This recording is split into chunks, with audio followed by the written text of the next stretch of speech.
Desakan para ulama Jawa Timur yang tanggal 12 September kemarin mendatangi MPR untuk mendesak supaya memakzulkan Jokowi.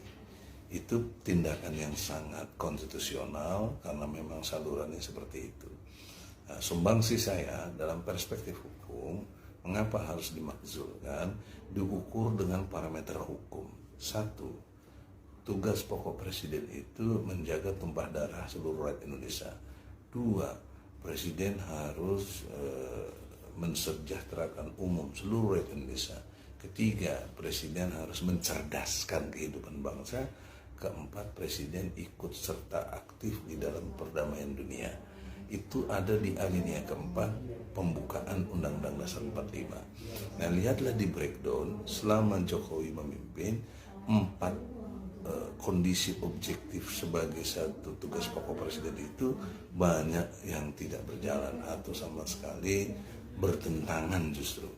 Misalnya pembunuhan terjadi banyak, ya, sebelum pemilu terjadi 800 orang mati, kemudian demo-demo juga ada yang pernah mati, ya, waktu di Bawaslu, aktivis banyak ditangkap dan lain sebagainya, termasuk saya sendiri di penjara.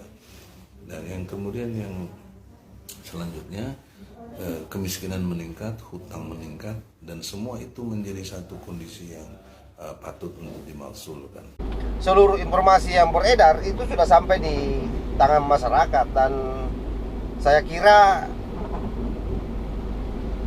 masyarakat sudah cerdas memilah mana informasi yang benar, mana yang menyesatkan, mana yang hanya hoax, mana yang memang nadanya provokasi.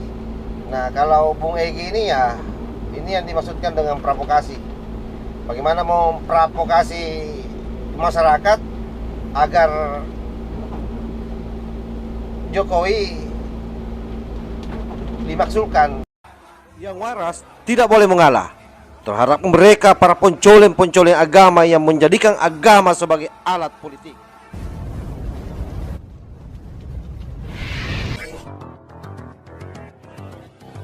Assalamualaikum warahmatullahi wabarakatuh. Om Swastiastu, Namo Buddhaya, salam kebajikan. Sahabat-sahabat Tol Lagi Sembilang yang saya hormati dimanapun juga berada, beredar video sang pemilik kebenaran sejagat, Egy Sujana, yang memberikan komentar terhadap adanya ulama beberapa bulan yang lalu ke MPR yang menurutnya mendorong pemakzulan terhadap Presiden Jokowi. Dalam video tersebut, Egy Sujana memberikan alasan kenapa Jokowi mesti dimakzulkan, dan dia memberikan pendapat hukumnya berdasarkan Undang-Undang Dasar tahun 1945 pada alinea keempat. Menurutnya Pak Jokowi gagal di empat hal sebagaimana tugas utamanya sebagai presiden. Menurut Egy Sujana, Jokowi gagal menjaga kehidupan rakyatnya. Dia berdalih berdasarkan apa yang terjadi sebelum pemilu dulu, adanya para petugas TPS yang meninggal. Pertanyaannya kemudian, apa hubungannya dengan Pak Jokowi dengan petugas TPS yang meninggal? Saya kira itu satu perbandingan yang sangat tidak masuk akal. Yang kedua, Jokowi dianggap gagal mensejahterakan rakyatnya. Nah, pada sisi ini juga saya kira patut kita berikan telaah. Pak Jokowi selama pemerintahannya saya kira sangat jelas bagaimana mendorong program-program yang muaranya untuk mendorong kemandirian masyarakat. Misalnya melalui program yang namanya PKH di Kementerian Sosial. Ada juga program yang ada di Kementerian Desa. Dan saya kira banyak lagi program lain. Begitupun juga bantuan-bantuan untuk pengusaha, baik itu bantuan yang sifatnya hibah ataupun misalnya melalui kredit lunak di perbankan. Yang ketiga, gagal mencerdaskan kehidupan bangsa. Ini yang paling tidak masuk akal. Karena bagaimanapun juga Pak Jokowi selama pemerintahannya, kepedulian terhadap pendidikan tidak diragukan lagi. Dan itu terbukti dengan banyaknya program-program beasiswa di setiap perguruan tinggi maupun di lembaga-lembaga yang lain. Banyak yang disiapkan dana-dana gratis untuk anak-anak yang berprestasi yang ingin memajukan pendidikan. Dan yang terakhir adalah gagal menjaga perdamaian. Nah, ini lebih tidak masuk akal lagi. Kenapa saya bilang lebih tidak masuk akal lagi? Karena kita tahu sendiri bahwa Pak Jokowi di mana-mana getol mengkampanyekan perdamaian, tidak saja dalam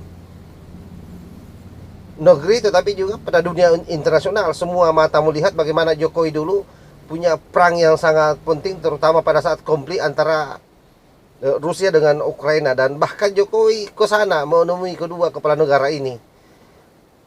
Oleh karena itu, apa yang disampaikan Egy Sujana ini saya kira adalah pembodohan.